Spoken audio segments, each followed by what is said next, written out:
In the quiet embrace of dawn, where the first rays of sunlight settle upon ancient stones, a singular, unexpected marvel takes root.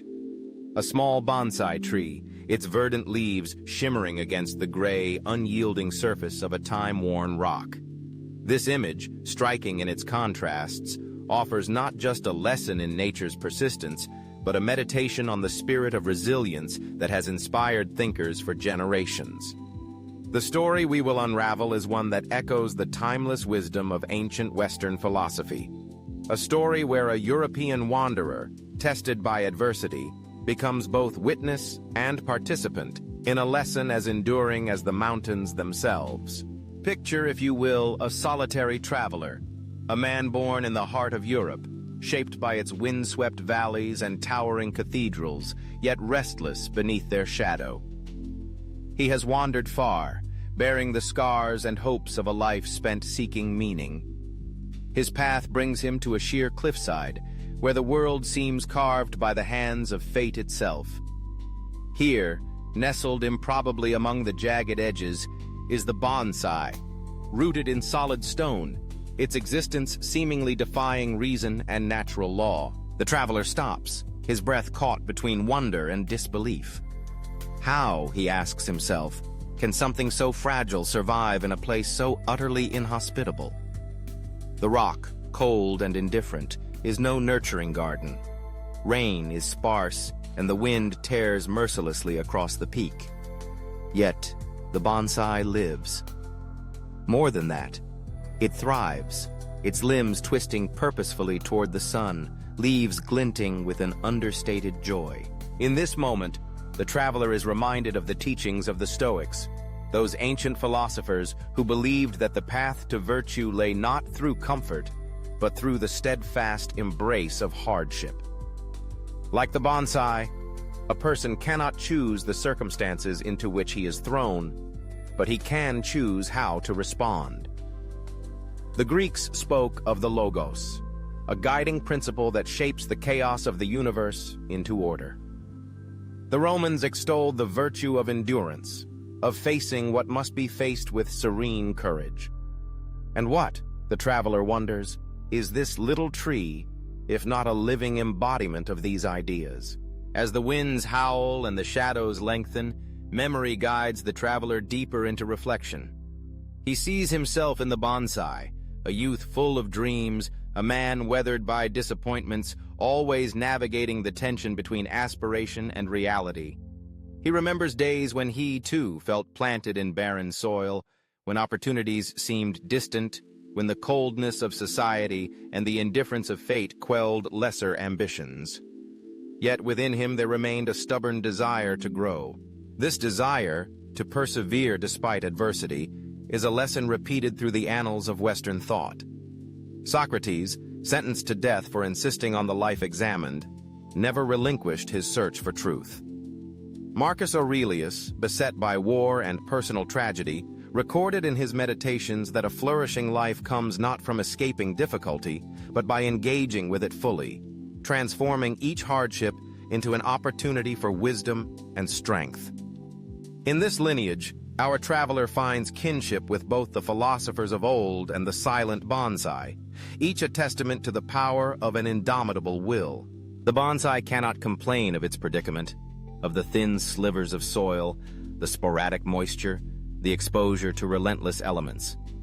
Instead, it stretches its roots into the smallest of crevices, drawing life from what would seem, to any casual observer, lifeless. It bends, but never breaks. Its form, sculpted by necessity and discipline, becomes a kind of natural art. Proof that limits, when faced with resolve, can be transformed into beauty. This, then, is the lesson the traveler must carry. That environment, while influential, does not dictate destiny. There is, within the thoughtful individual, a spark, call it will or reason or spirit, that refuses resignation.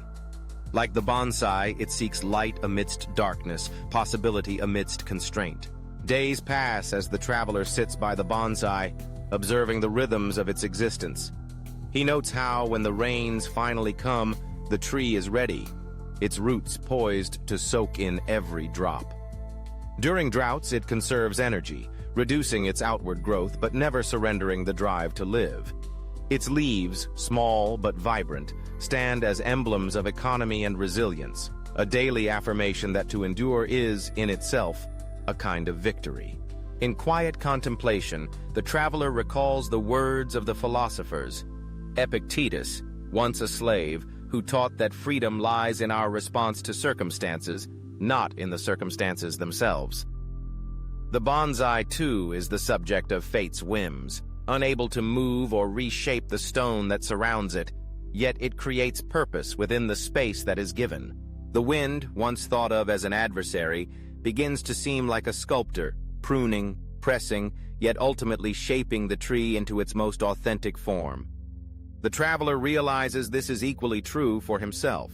Adversity, initially feared and avoided, has forced him to confront his weaknesses, refine his virtues, and reveal not only what he is, but what he might become.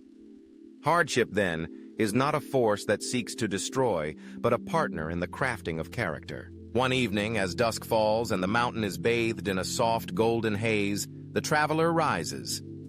In his heart is a newfound clarity. The bonsai, small yet mighty, endures not by pretending the rock is not there, but by accepting it, adapting to it, and making of it a foundation. So too must he accept the inescapable conditions of his life, embracing not just the moments of ease, but also those of struggle and pain. To those who search for the meaning of strength, the answer is written here, between stone and leaf, adversity and life. Strength is not loud or boastful. It is the quiet insistence to keep reaching, to keep hoping, to keep growing, no matter how unyielding the world might seem. The bonsai is not the largest tree, nor the most flamboyant, but in its quiet defiance, it offers a lesson more profound than any ostentatious display. As the seasons change and the traveler resumes his journey, he carries with him the image of the bonsai, rooted in stone and shining with the quiet wisdom of ages past.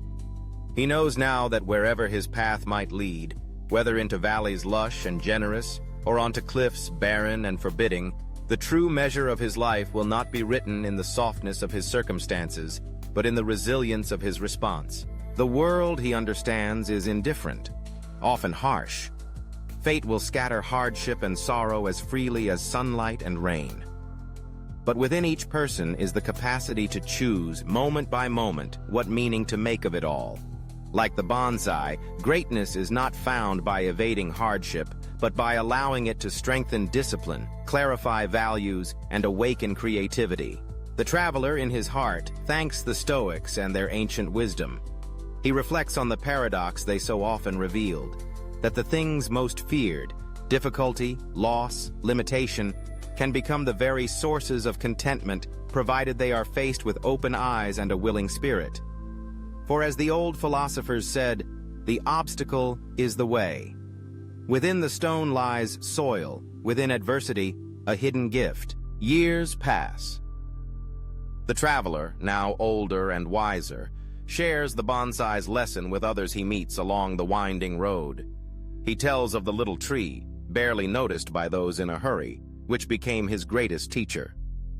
He recounts, with gentle encouragement, how each soul he encounters possesses this same capacity: to adapt, to endure, to find a quiet strength, anchored not in circumstance, but in character.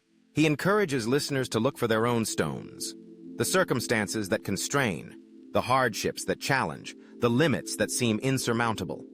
Rather than seeing these as tragic destinies, he invites others to see them as invitations, opportunities to grow, to innovate, to discover what is truly possible when will and resourcefulness meet the world head-on. Children listen in wonder, imagining themselves as bonsai, tiny but indestructible, able to survive and even flourish where others dare not tread.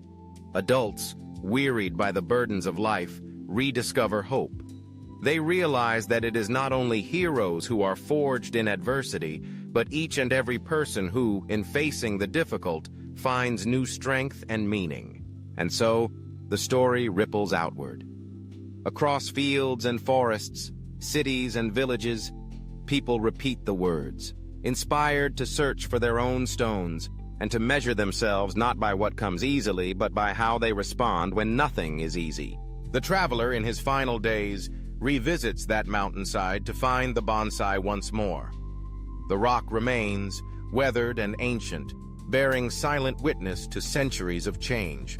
The bonsai, older too, has grown but a little, its trunk thickened, its branches more intricate, its leaves still bright with life. Kneeling before it, the traveler senses a profound kinship. Neither he nor the tree has escaped the trials of the world, yet both have endured, shaped not by softness, but by resilience and acceptance. The lesson is simple, but eternal. Where the will is strong, no environment, however harsh or unforgiving, can truly conquer. From the hardest stone, the most exquisite life may arise. In the lingering light of evening, the European traveler stands, his spirit unburdened, his hope rekindled. He knows now that hardship need not be the enemy, but may become the crucible in which virtue is forged, wisdom deepened, and beauty discovered in the least likely places. Let the teaching of the bonsai, the wisdom of the ancients, and the journey of the traveler remain ever in the mind and heart.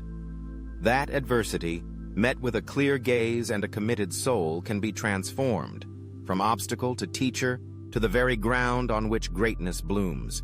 So, as dawn breaks once more and the winds carry the promise of another day, recall the bonsai rooted in stone, a living testament to the fact that even the most unforgiving environment cannot extinguish the fire of true will.